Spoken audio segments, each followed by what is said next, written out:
Hello there, this is Donna Reiners and it's Friday fellowship time. I'm running a tad bit late today, but that's okay. I'm okay with that. Well, Jennifer's not here, and so I tagged her anyway because she should be here.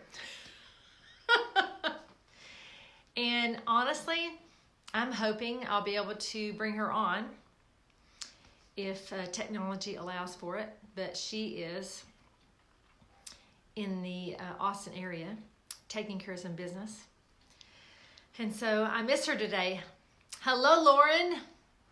Yay, Lauren. Yay. Did you see my workout outfit yesterday? Did you know we went to the gym that we're trying to go? I should text you every time. I should just text you a picture of me at the gym every time.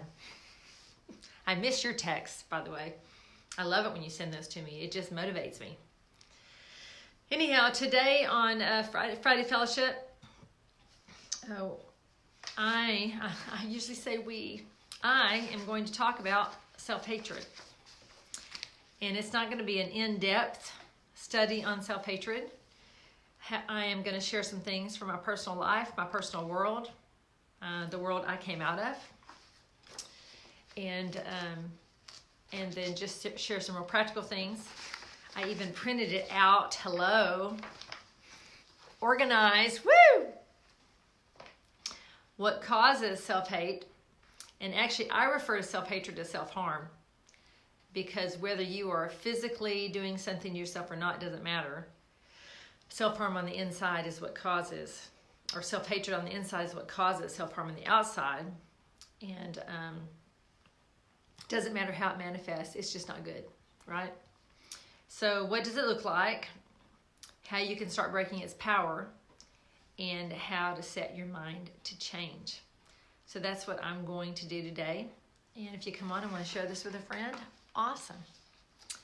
So self-hatred can feel like having a person around all the time, day in, day out, day in, day out, day in, day out, day in, day out, criticizing you, pointing out every flaw, shaming you for every mistake, and it can feel horrible. And honestly, sometimes and normally, the self-hatred is from inside. However, self-hatred does manifest in families many times where they have things that they're saying or they're thinking, and it comes across into you, and your response to it, can you either be in agreement with it without even realizing it? Because usually the family sets the tone for your value, or you can respond to it in a different way. So you can reinforce it, you can resist it, or you can try to resolve it all on your own. And these are lifetime journeys, right? And so typical self-hatred thoughts may include, what's the point? You won't succeed anyway. I mean, why try that? What's the point? You didn't win the last 20 times you tried it, so why do it again? No one will come anyway, so you got a big L on your head. Nobody likes you. Also, will people say they want to have a relationship with you, but do they really mean it? That's another awesome self-hatred thought. And how about this one? You have way too many issues to be useful. I mean, who cares what you think or what you can do?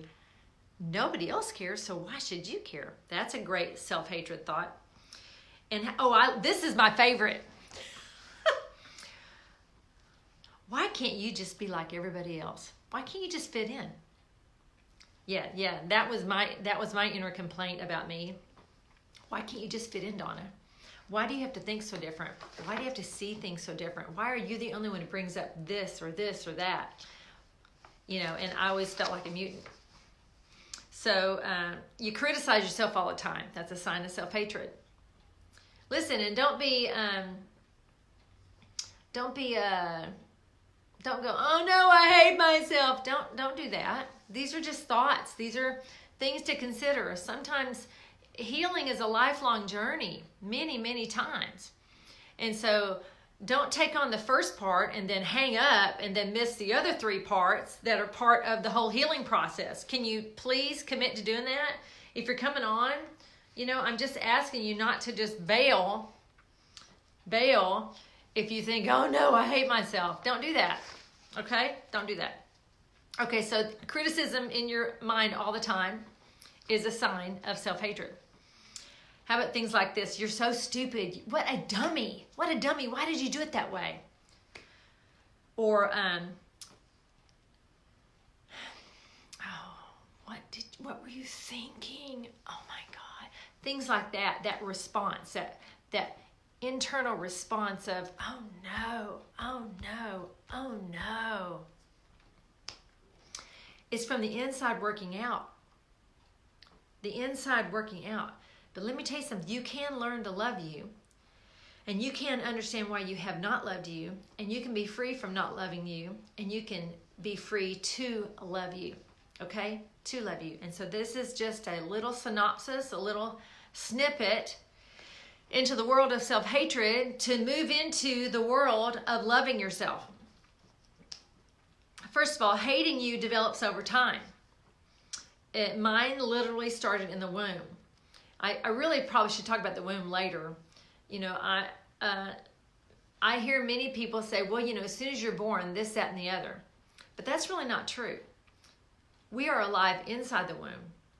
And self-talk starts inside the womb. I have sessions. I do body sessions with people. And I've had sessions with women with their children not yet born, and found all sorts of vows and all sorts of action plans inside that baby already formed because of the experience that the mom's going through, or things the dad is doing. And sometimes there's shenanigans going on with the dad, man, and the mom doesn't even know. Oh my gosh, it's quite something. And then those are the kind of things you just keep inside your heart, because it's like the kid just knows. Your subconscious knows so much more than you know that you know. And sometimes that's going on. And so mine started in the womb. People's words about you and your response to those words. So needing to be loved. Trauma, learned behaviors like hiding, crying, isolating, feeling like a martyr. Those are signs. Those are ways that are developed. They develop into a self-hatred type of posture, and normally it's for a lifetime unless you get some kind of healing or wholeness. And listen, you can hate yourself as easily if you are wealthy and having more than your share or more than you think you deserve or whatever, or you can hate yourself if you live under a bridge. You know, it's not an economic thing. Money's not the answer to self-esteem or value. And lack of money is not the issue for self-esteem or value of yourself. So in trauma that causes self-harm can include womb experiences, sexual abuse, emotional abuse, rejection, neglect.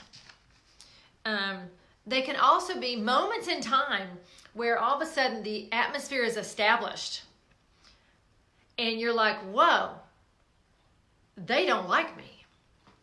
And when you're either in the womb or you're a young child and you have this, I hate to use revelation, but it is revelatory when you feel like someone who is supposed to love you, when you actually see they don't love me. When you see that as a young child, and it happens when you're an adult too, but when you see that as a young child, when you see that, whether you're inside the womb or outside the womb, listen, we're alive inside the womb, people. You know, all this shenanigans going on across the nation, we're alive inside the womb. There's a reason why we fight for life. It's not just because if we're believing a child is alive inside the womb, then you got to take into consideration what it means to be alive. You think, you have feelings, you have truth, The word says we came from God, we return to God. And so inside the womb, when you're being created and you're being formed and you're being intricately made, you are experiencing things inside as well as you do after you're born. Okay, so we are not talking about inside the womb things today. Not at all. But that is one area where you can form the opinion of self-hatred that early on. If you meet people that you're counseling, or you meet people that it's been so hard for them to be free from these niggling thoughts, or they're suicidal, or those kind of serious things, more than likely, more than likely something happened within the womb for them to have a place of just severe self-hatred. And that's probably why it's so difficult. And so please don't be uncompassionate toward people who have this. Please be slow to anger and be at peace and love them in their journey, whether it takes them a year or 20 years to be free from not liking themselves. Sometimes it really is a journey, and it takes community. It takes love from the Father, love from friends, learning how to love yourself. Moving on. Also, performance. Needing to be perfect in order to be loved. That's just a setup for sabotage there, because nobody's perfect. It's impossible to be perfect. And if you're around someone that's demanding perfection, it's because they're under the pressure of needing to be perfect themselves. And so when we can't rise to that perfection, we feel like we're not good enough. We view ourselves as unloved, unlovely. And because we're afraid we'll fail, we won't perform, then we won't venture out to be creative. We won't lead anything. We won't develop new friendships. And we won't even have any friends at all sometimes, because we feel like we have no value, no worth in order to have a friend. So the voices when I develop self-hatred, so I can really only personalize this, but bring in some other examples.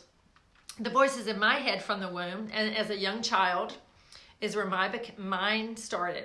My self-talk, my inside talk, and where I made lots of worldviews about myself and humanity, and and about God. And I made a lot of action plans of myself and humanity. It kept me imprisoned in unworth, unlovely, unwanted, unloved, unkept. You name it, I was in the unclub. Oh, thank you, Father, that you are good. He frees us because he's smart. He knows how he made us, and he loves us. Even when we hate ourselves, he loves us because he's the unconditional love, the unconditional lover.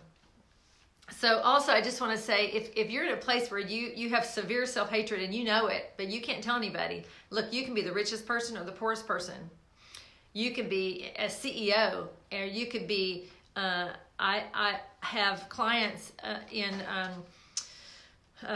with either religious backgrounds, or they are leaders in some sorts of denominations and things, and sometimes they're really strong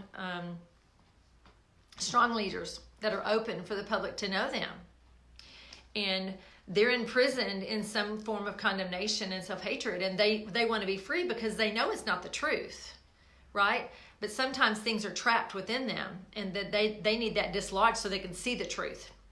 You know, you can pour truth all you want, but when you're poured onto a rock, a solid rock, and it can't get through, sometimes that's why people just can't be free.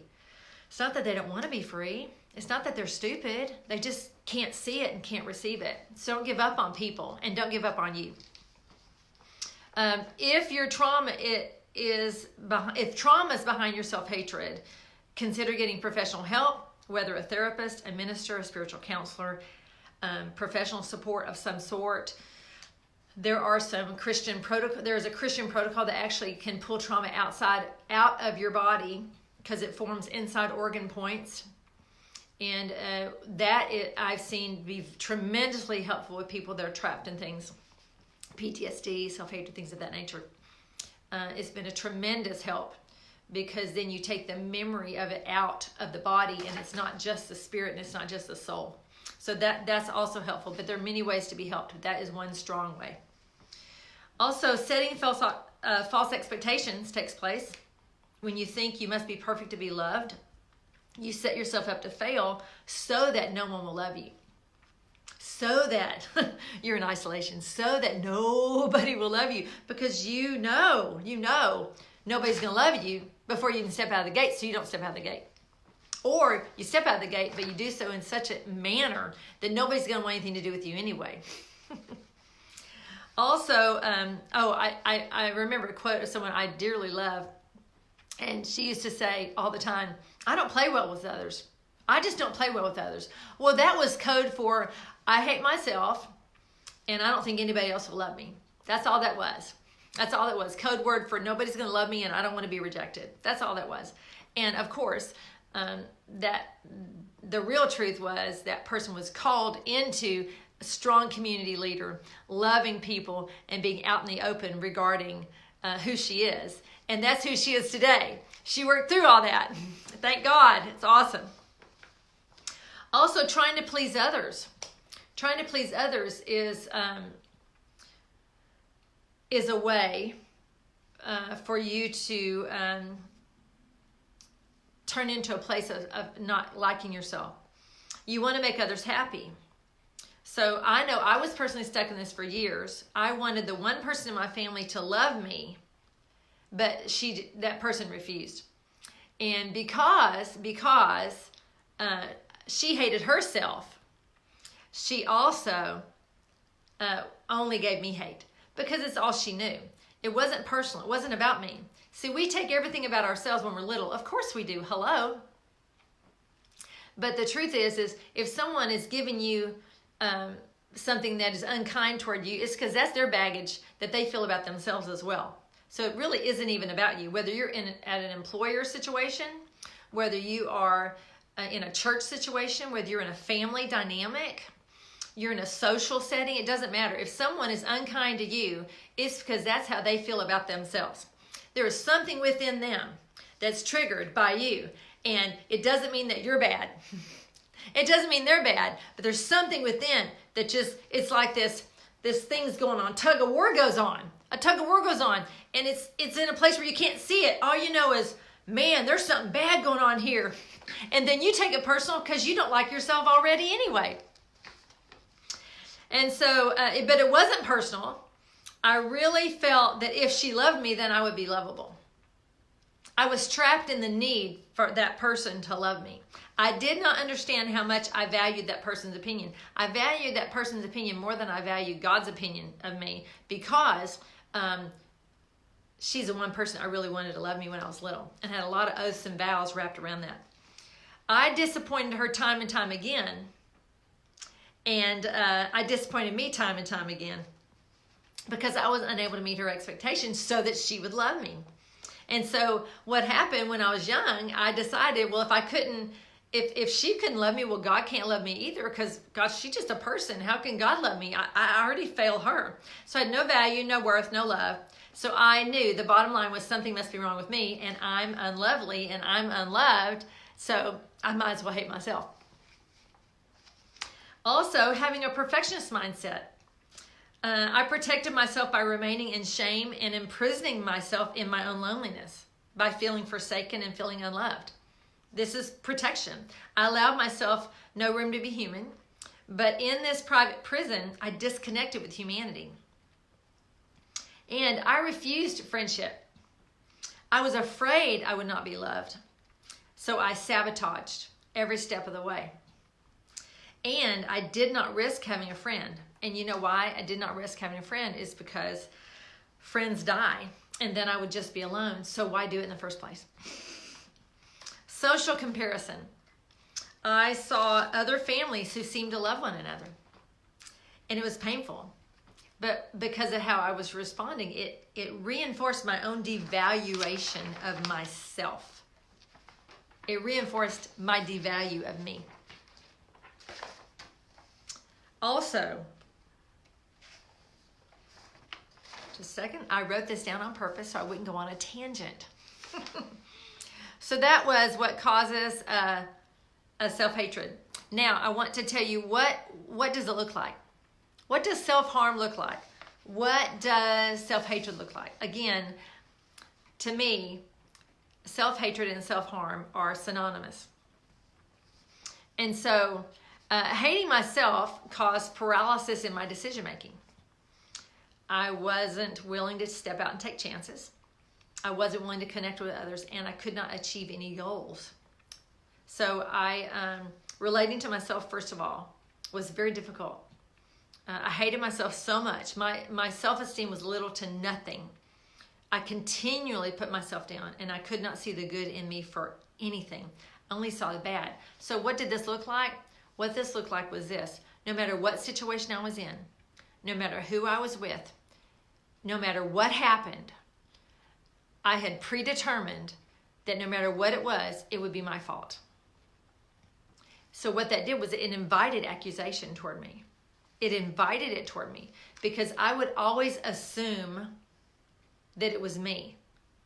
I would always make the first. Now listen, in a religious circle, sometimes what that looks like is, well, that's just humility. Well, that's not humility. That's martyrdom.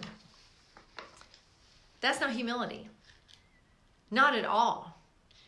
In the holiest and godliest places, if you're in a situation where it's just truly not you, I mean, really, really, really, truly not you, and there's an accusation coming against you, I know that we have Jesus, for example. I get that.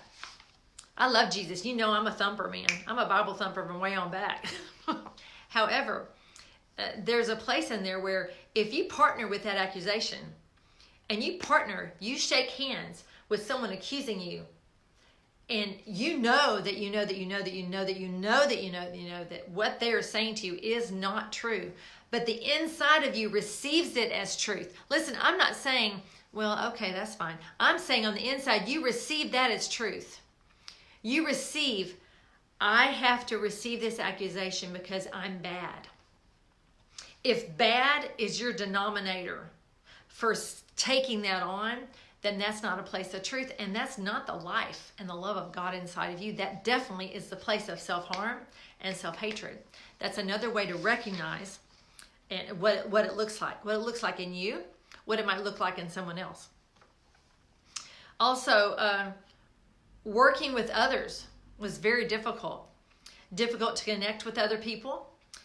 Difficult to meet job expectations because, of course, you're going to fail at it. Working on projects with others, of course, that was very, very difficult because when you hate yourself, you don't want to be around people because then you think they're going to hate you anyway, so you can't work with people. I felt like I was not good enough no matter what, so I had lack of performance because if I tried to perform, and you know, when you work somewhere, you are measured by your performance. This is how work works. Even in a religious setting, it's how work works. So, you know, if you've got 10 things that are in your job description and you can't do any of them, well, then you're not going to get a good grade, and you're probably going to get a warning. You eventually, if you cannot bring that performance up, you will probably be asked to leave. That's how it works no matter what when you're working, right? Well, in that place, I geared myself toward lack of performance on purpose because, get this, it felt like the more righteous thing to do. Now, skewed, talk about skewed. So not doing your best felt better because then somebody else could shine. Do you see the twistedness in this self-hatred thing? Also, when you're in that place where there's a lack of performance, usually it's because you're fearful of error. Well, so I wouldn't make any errors because I just wouldn't do anything because then I wouldn't fail. Listen, these are twisted things. Self-hatred is twisted. Self-harm is twisted. Also impacted my friendships with others. I would only have one friend at a time because I needed to focus all on my goodness right here because it's all my brain could handle. The pressure, the focus, the pressure. It was very difficult to make and maintain friends. It's difficult when you are burdened with the constant and relentless negative self-talk and self-hatred. So to avoid the pain of being of this complaining and this criticism or this judgment or this abandonment, I would resist meeting new people, or I would come off as cold and uncaring, because then that would prevent me from being close to other people. These are twisted inside things. Inside the head of Donna and self-hatred. This also impacts your relationships with family. I had one sister who literally hated me till later in life because she hated her. That's why she hated her. I had another sister who felt like she was my mom because she cared for me when I was real little. And she felt responsible for me. I have another sister who was disconnected with me completely until later in life. When I cared for her, I got to care for her and actually lead her into a relationship with God. And I saw tremendous change take place in her life as she grew to like herself in some way. She still, however, had a place of deep, deep loathing toward her. And you could tell by how she ended up living out her life. There was no freedom for her. In that place, she was imprisoned in the self-hatred, which included sometimes being in a place where there were rats nibbling at her toes. Look, these are deep things. These are real things. These are not fun. Not today's talk. Today's real stuff. You know, that real talk Kim lady. Today's real talk Donna. And so right now we're talking about what self-hatred and self-harm looks like. And the relationships with family is one we're on right now.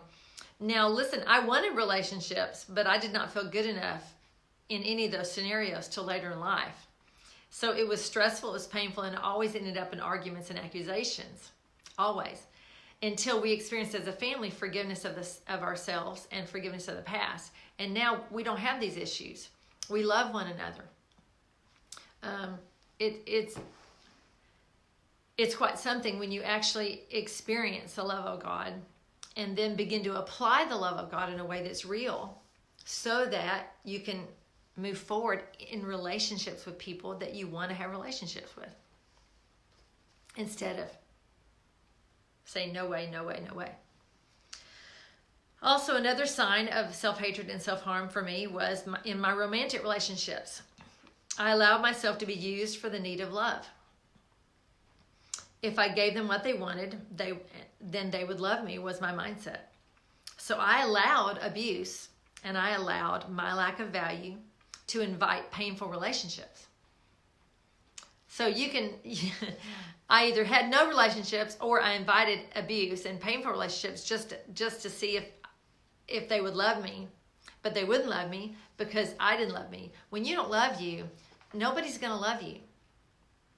And if you do love you and you're in a relationship with someone who does love you unconditionally, that's a gift from God, man, because normally you will literally attract only people that have the same frequency, the same emotional processing, the same traumatic, similar backgrounds as yourself.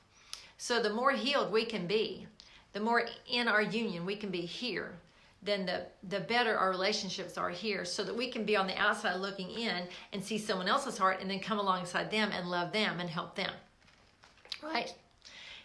I'm going to keep going, but I see these posts sometimes from godly people saying, you need to stay away from all the toxic people. Well, if you're saying that, you're probably toxic. You are probably toxic. If you are not in a place where you've been loved enough where you can recognize that you were part of the problem too, then you're not receiving the love of God you need in order to reach in and love people where they are. That's the whole issue. People don't want to be around toxic people, but come on, how on earth do you get healed of a wound if you're not in a place with people who know how to apply the salve and know how to love and know how to disinfect and all the things that community brings? How are you going to get healed if you're not around people? Everybody's got something. Everybody has something. You can leave one marriage and not get any kind of healing, wholeness, restoration at all, meet somebody, and oh, they just seem so wonderful and amazing, and 2 years later, you feel like you're trapped in the same thing you came out of. Why? Because you didn't really embrace any real change. What you did was look for somebody else to love you. Looking for love in all the wrong places. You might even be looking for love in the right places and not be getting the love back. It could be because there's a place within you where you are saying, no way, Jose, not going there, not doing it because I don't want to be rejected. And in that place, there might be a strong place of self-hatred. And these are hard things, but I'm telling you, you don't know if you still have self-hatred operating in you unless you test it. It's just like anything. You break your leg and you do what you got to do to fix it. You're not going to know it works until you walk on it. So I'm not saying you go out and let's fall in love with 5 people to see each one, try them on and see if you're good. That's not what I'm saying.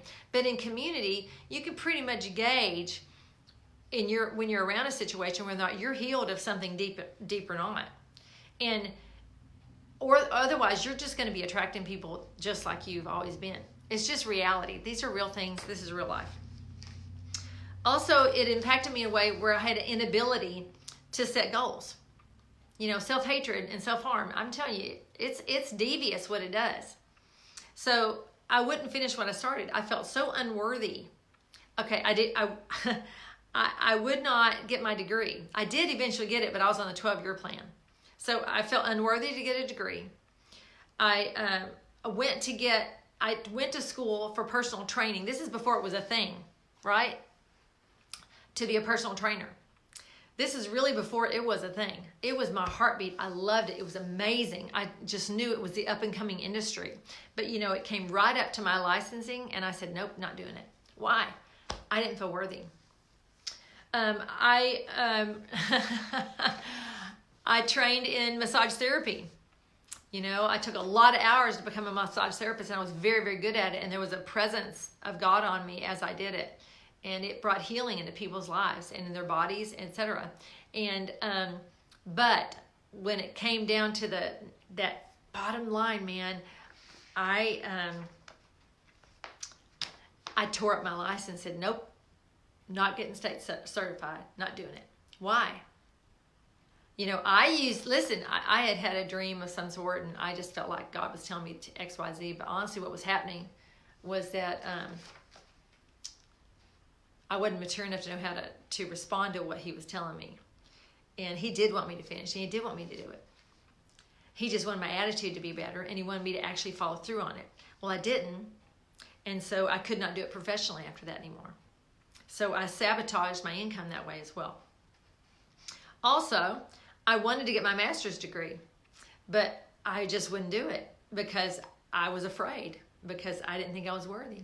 Because what was I going to do with it? What would I do with a master's in media and speech and communication? Well, hello, I probably would have taught at a junior college, and I probably would have gone on to get my doctorate in some way, honestly, because I loved the field. I loved the field. Also, I wanted to get a psychology degree when I was 18, and the people that did the counseling at the time said, oh, no, you can't do that. You're too tenderhearted. So I didn't do it at all. I let them talk me out of it. Why? Because I valued their opinion of me more than my opinion. So they felt like I couldn't do it. So why should I do it? And honestly, you know, now what I do, I'm an ordained minister and I have a life coaching hat and I practice in an industry, in a psychology industry, where I do help people come into healing and wholeness and restoration. Why? Because it was my actual calling. I would have preferred to have gotten my psychology degree and gotten my master's and moved on with that. But I didn't. So now God is so smart. You know, he meets me where I am and now I'm doing what I'm doing. But honestly, I think that was really the preferred track. I really do. He would have met me and all that, and we would have gotten through all that, and I wouldn't have become an atheist or one of those things. It wouldn't have happened because there was a calling inside of me to know God and be known by him. So he would have caught me and captured me and brought me around the people I needed to be to have a great relationship with God. But I allowed self-hatred to lead me and guide me. Also, well, I'll talk about that another time. Decision making. Very difficult to make decisions. Very, very difficult in decision making. I felt a strong inability to do it. I wouldn't do it. I felt like my opinion didn't matter anything. And so if my opinion didn't matter, I couldn't make any decisions in it. You know? And so these are just signs. These are signs what self-harm looks like. What self-harm looks like. So how do you stop Negative self-talk, self-hatred, it sabotages, it paralyzes decision-making abilities. I literally could not make decisions. From a menu to a doctor visit, I was unwilling to take risks that would help me grow. I would not connect with others, and I was literally stuck in self-doubt, no matter what I did. I remember once, gosh, this was years and years ago, I got this phenomenal idea, and I even had someone that believed in me and that wanted to give me what he called penny money. It wouldn't be pennies he gave me. He was actually going to give me enough money to start my business, equipment, everything. And that's how much he believed in the idea I had. But I wouldn't do it. I was so filled with self-hatred and self-doubt. I was unwilling. These were all things stuck in trauma. These are all areas I did not know how to govern my emotions. I did not know God yet. God knew me because, God's smart. He knows us. But I did not know God. So how do you start breaking the power of self-hatred? Listen, these are simple things, not deep things. Okay? First of all, living with self-hatred is overwhelming, exhausting, and isolating. It really is. It's quite something. Steps you can take to quiet your inner complaint about you. To calm your negative talk. To move forward in intentional ways. First of all, you can change your inner complaint to practice praise. So you've got to be willing to stop and recognize when you have an inner thought that is beginning to rue inside of you. That stuff they make to do gumbo and jambalaya and all that. That roux, and it gets real thick, and you put your stuff in it, and it just makes something good. Listen, when you let a negative self-talk brew inside of you, it makes something dark and ugly, and it does not taste good to you, and it does not taste good to your family, and it does not taste good to those around you. And it attracts things to you that want to destroy you and deliver you into more and more darkness. This is what it does. So if you can take your inner complaint, just take one. Listen, guys, just take one. Take one. Don't try to take on everything. Just take on one. It's okay. One thing at a time. One day at a time. One thought at a time. Take that one thought that just you meditate on and you chew on, and it just wants to become stew inside of you. Take that one thought, and with intention, I want you to take that weakness and turn it into a strength. So let's say that let's say you complain about everything. How about that? How about on the inside of you have a complaint? Let's say you have I'll give you an example. We have a friend, Daniel and Naomi, and they had an older truck. And that truck I think he had to put oil in it like every week or so. And they used to complain about that truck. But then one day a light bulb switched inside of them, and they said, nope, no mas. And so they began every day to bless that truck. Now you may think this is ridiculous, and that's okay, but you listen to what happened, and then you tell me how ridiculous it is. They began to bless that truck. They began to say, oh, truck, you're so good to me. You take such good care of me. You don't break down. You run well. You get good gas mileage. I mean, began to just pump that truck up. Ridiculous, I know, but you know what? They didn't have any trouble with that truck.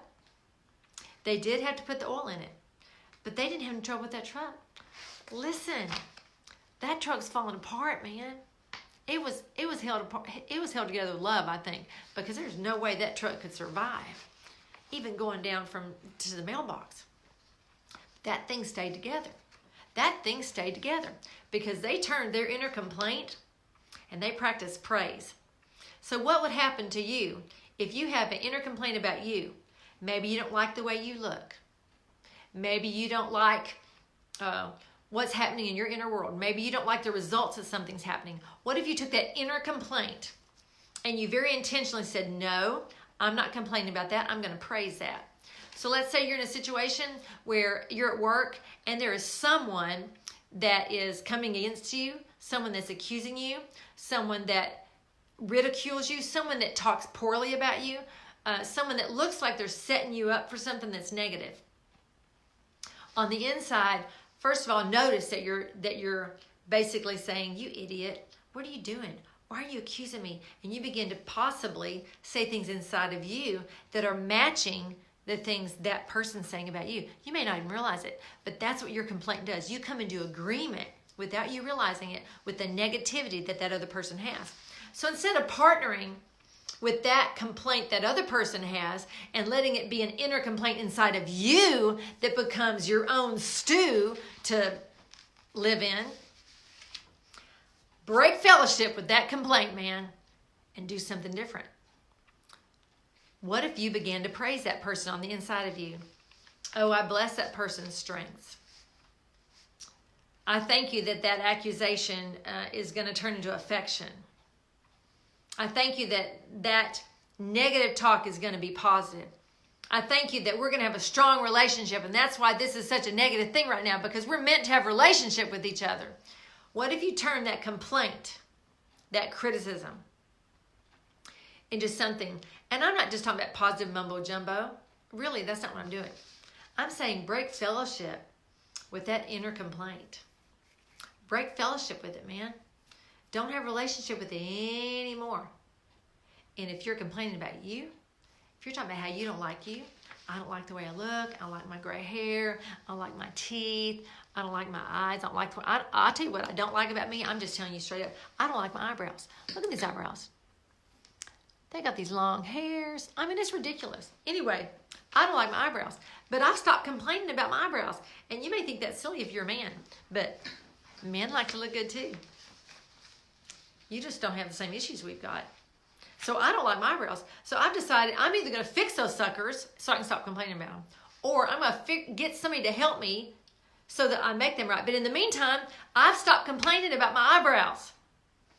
That's a silly example, but it's a true example. Why? It's about self-image. It's about how you see you. And if you are stewing in something negative and complaining about you on the inside of you, that complaint is also going to partner with other people's complaints about themselves and about you, and you're going to be a very negative person. So take the inner complaint and practice praise. Take your greatest weakness and turn it into a strength. So you've got to do it with intention, and you have to lean into truth. Okay, so facts are not always truth. Leaning into truth. So let's say you're Peter and you got just a potty mouth, man. And you're just negative. And you just begin to practice, you begin to say to yourself, wait. My mouth is going to be used in a positive and a way to glorify God. My mouth is meant to praise. My mouth is meant to glorify. My mouth is meant to build up and encourage, starting with me.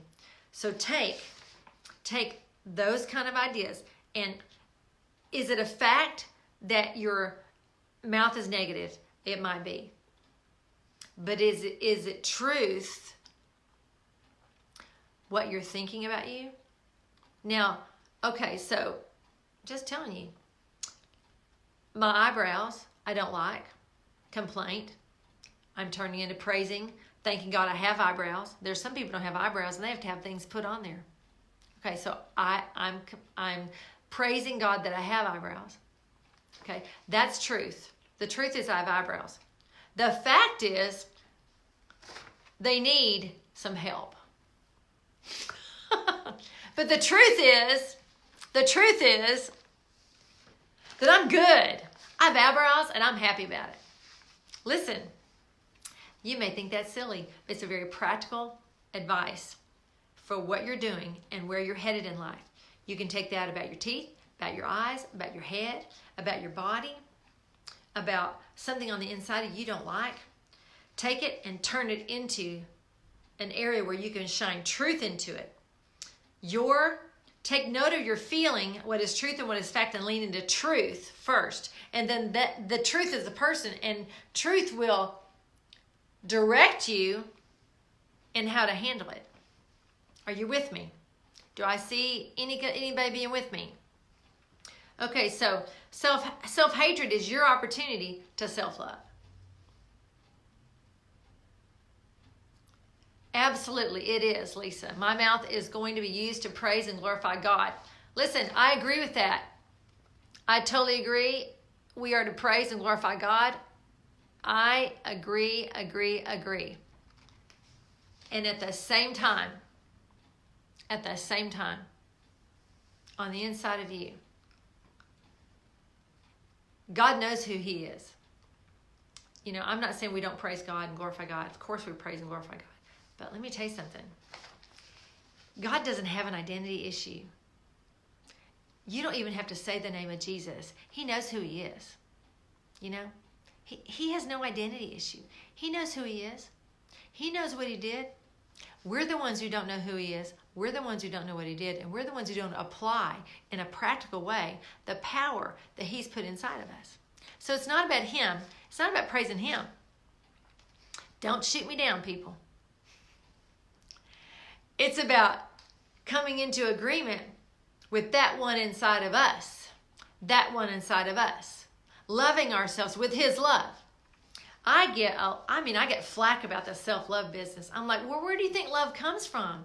Oh my goodness. It's religious people that say, don't love self-love. Well, if you don't love you, you can't love anybody. And if you're not receiving the love of God, you certainly can't love yourself with the love of God either. You cannot really truly love someone without receiving the love that comes from God. And it's a day-by-day thing. You don't spend 10 years loving you so you can go out and love somebody else. You don't spend, 10 years letting God love you. I got to stay in isolation and let God love me. I got to be here. Oh, Jesus, I receive your love. And then, do that for 10 years and then go out and love somebody. That's not how it works. Oh my gosh, no. It's a day-by-day, moment-by-moment experience. Noticing where am I operating in fact, and where am I operating in truth? Where? The fact is, my eyebrows have issues. The truth is, I was made in the image of God. So I'm going with that. And if I'll stay in agreement with that, God will lead me on how to make this so that I'm not complaining about it anymore. Okay, let's go on. So also, how to start, we're talking about breaking the power of self-hatred. Little things. This is not a in-depth teaching. Every weakness is a strength. So, this is going to be a strength for me because I bet I'm going to rock some awesome eyebrows when I figure out how to make them pretty, where they are more in line and not all running all over the place, because it bugs me, right?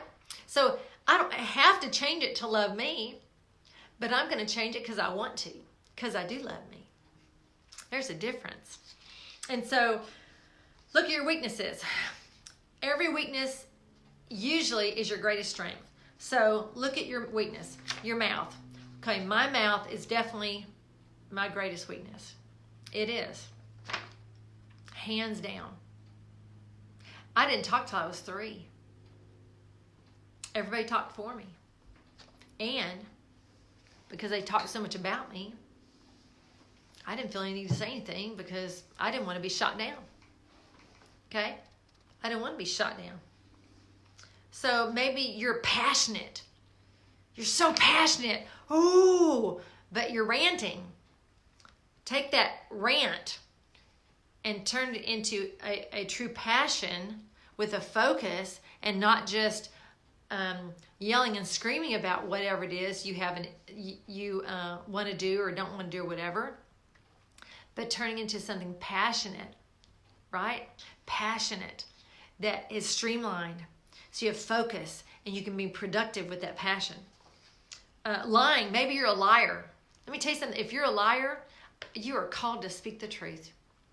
That is your greatest weakness. Your mouth with lying, your greatest strength will be coming to agreement with truth and seeing who you are and what you're made to become and rocking it.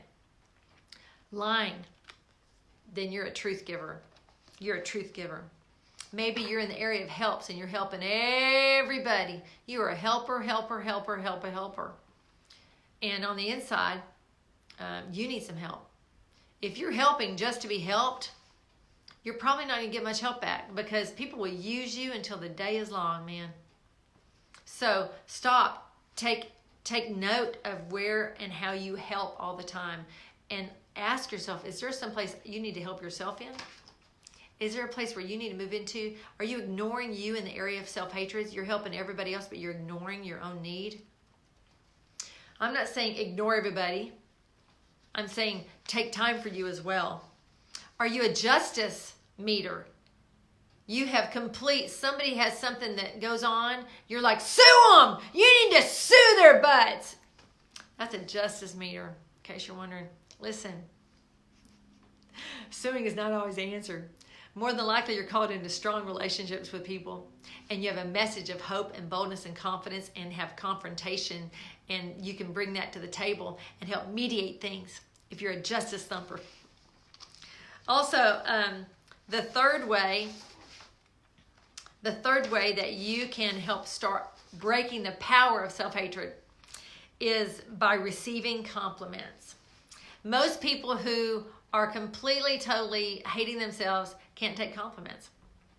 Take a deep breath and count to 5 before dismissing a compliment about you.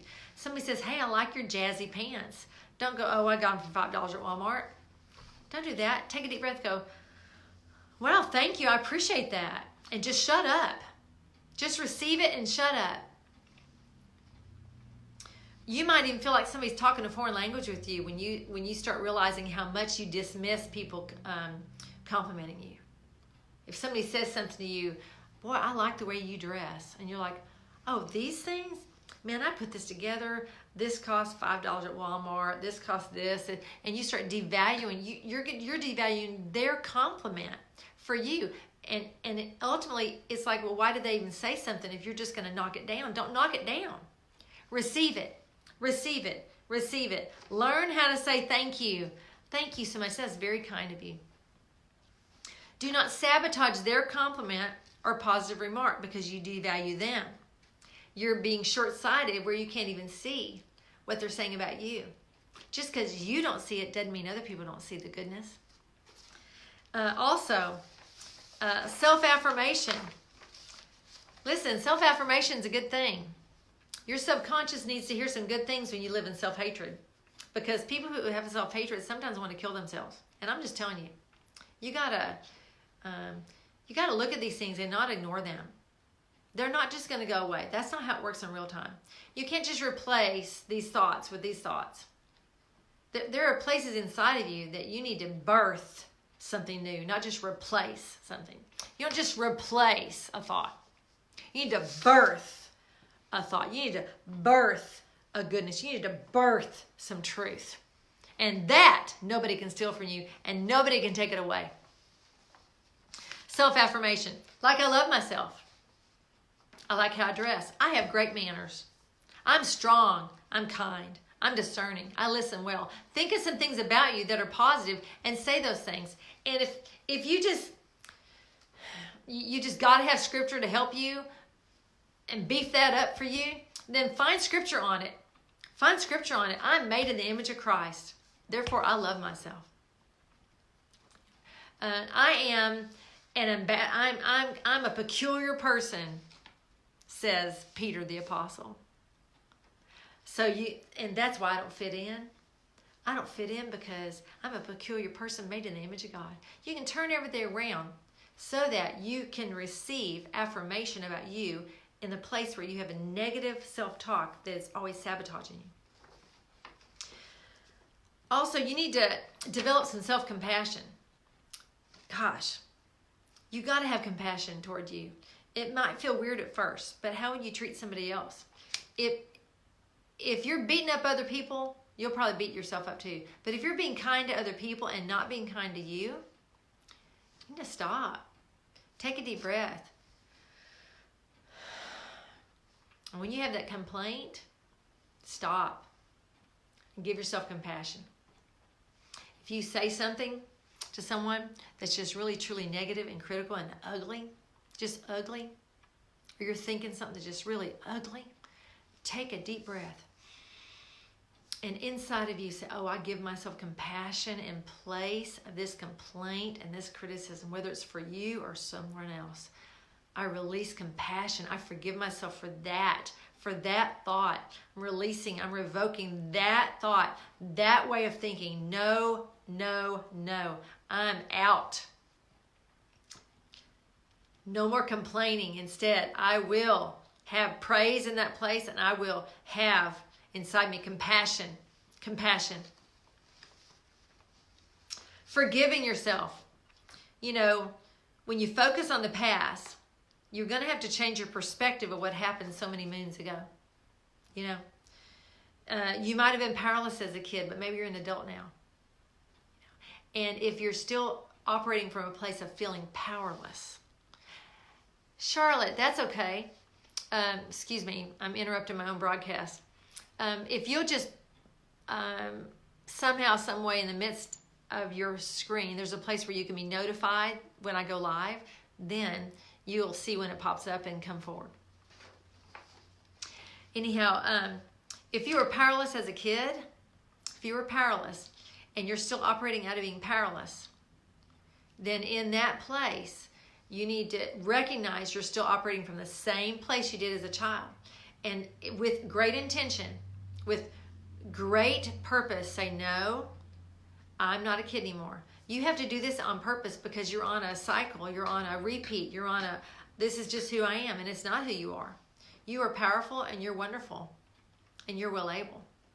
But stop and identify it and say, no, where can I govern in this area that I've been powerless in? Ask yourself, ask God, He will direct you. Also, maybe you were embarrassed as a kid and you still feel embarrassment when you walk in a room. You know, that's not who you are either. Maybe you didn't know how to dress as a kid, but you know how to dress yourself now. Hey, look, that place of embarrassment you need to replace with a place of praise and a place where you have compassion for you, and you can rock it now. Just rock it now. Just rock you now. You're not 4 anymore. You're not 10 anymore. You're not 15 anymore. You can rock who you are now as you are now instead of who you were then. But it will have to be a decision because more than likely your emotions want you to just keep going in that direction. Also, stay present. When you are functioning in life, stay present with where you are, who you are, and what's going on around you right now. Don't be constantly thinking about 20 other thousand things you have to do. Stay present so you don't miss renewing your mind and retraining yourself. So you can see how far you've come. And you can notice some changes you made. Even if you've only made one change, notice it. Acknowledge it. Thank God for it. And finally, setting your mind to change. It will take intention to renew your mind. It takes intention to rewire your brain. And I heard somebody the other day talking about how it takes years and years. This was a mental health person. How it takes years and years and years and years and years to renew your mind. Or rewire your mind. And yet, recently, I've been listening to an Audible book. And actually, science now can prove you might practice something for a long time in a positive way towards yourself. Like try to rewire yourself. And it seemed like nothing's going on. And then boom, one day, bam, it takes root. And you're in a different area. You're moving in a different direction. So practice does make permanence in a good way or a negative way. So when you're renewing, when you're coming out of complaint and you're moving into praise, when you're coming out of complaint and you're moving into compassion, you just keep practicing, practicing, practicing, practicing. And eventually it does take hold. I don't know how long it'll take. I have no idea. Every person's different. Science also proves and shows that meditation and affirmations and things of that sort honestly do rewire your mind, but it may not be appearing to you as quickly as you want. Don't give up. Don't turn back. Don't give in to those thoughts and ideas that are from your past. Move into the compassion. Move into the praise. Move into your being current and present with who you are today, not who you were yesterday, who you are today and who you want to become. Practice moving forward. Practice it. And imagine yourself. Just imagine, look at yourself, see yourself faltering, but then see yourself standing and see yourself walking strongly and see yourself running. See yourself moving forward and transforming your life. See it. This is not, oh, practice it, you can become it. I'm not talking about doing anything without God. I'm not. I'm not your positive reinforcement coach. I'm really not. I'm the, hey, we're partnering with the greatest person. We're partnering with the 3 inside the 1, man. You can't get better than that. And inside that place, practice running with him. Practice walking with him. Practice that event how you want to do it.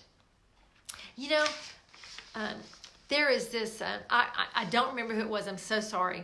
But I recall someone who'd been in prison for many years, and inside their mind, they were always practicing playing golf. Inside their mind.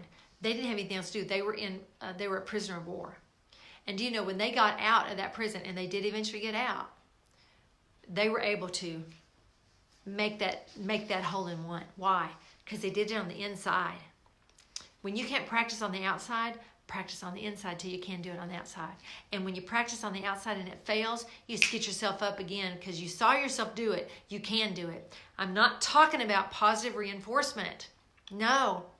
I'm talking about rooting and grounding and birthing a new you.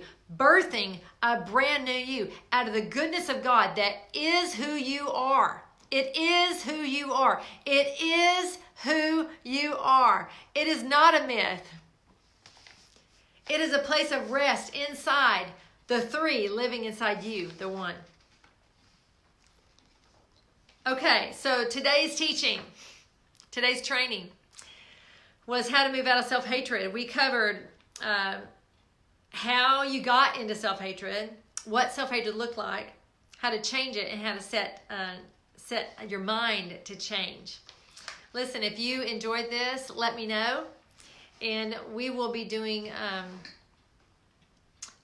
not a subscription like that kind of thing, but we will be planning training where you'll need to subscribe to it. And so if you'd like to know about those things, let me know.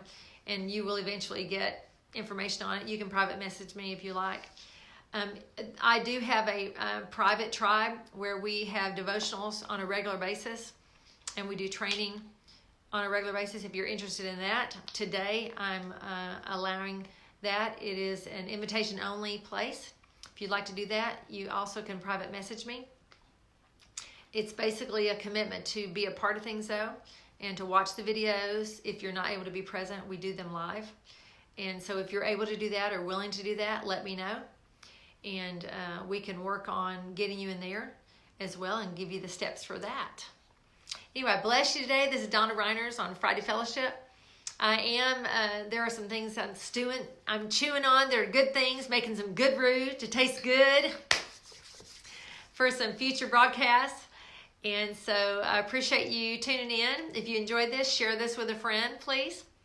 And then we will see what God says next time to encourage us and strengthen us, move us out of the past into the future while being present. Because Father, Son, and Holy Spirit, they're the greatest partners you have in life. And they're not just our partners. Man, there's nothing like walking out life with the love of God. There's nothing like partnering with the one who lives inside of you to live forward in what he has for you. You truly can move out of what you thought about you. All this self-hatred junk, it's so not who any of us are. Made in the image of God, he has a place, not out of self-love. And anybody who knows me knows better. I have religious people that give me flack all the time about self-love. I'm like, well, where in the hay do you think love comes from? It almost is ridiculous to me. Now, I know there's a self-arrogance. I get all that. I understand. But I'm saying love, one person is love. He is love. They are love. They are love. And when that love lives inside of you and you are trapped in other junk that keeps you from that love, you can be free from the junk to receive the true love and the true lover that you are for humanity, that the world will taste and see and know that He is the Lord God Almighty and that there's none like Him. The three living inside the one. Free to be. Free to let others know the Son. That's our purpose. That's our passion. That is the result of love living inside of us and us becoming love for a planet. Anyway, I bless you today. This is Donna Reiners. Until soon. Bye-bye.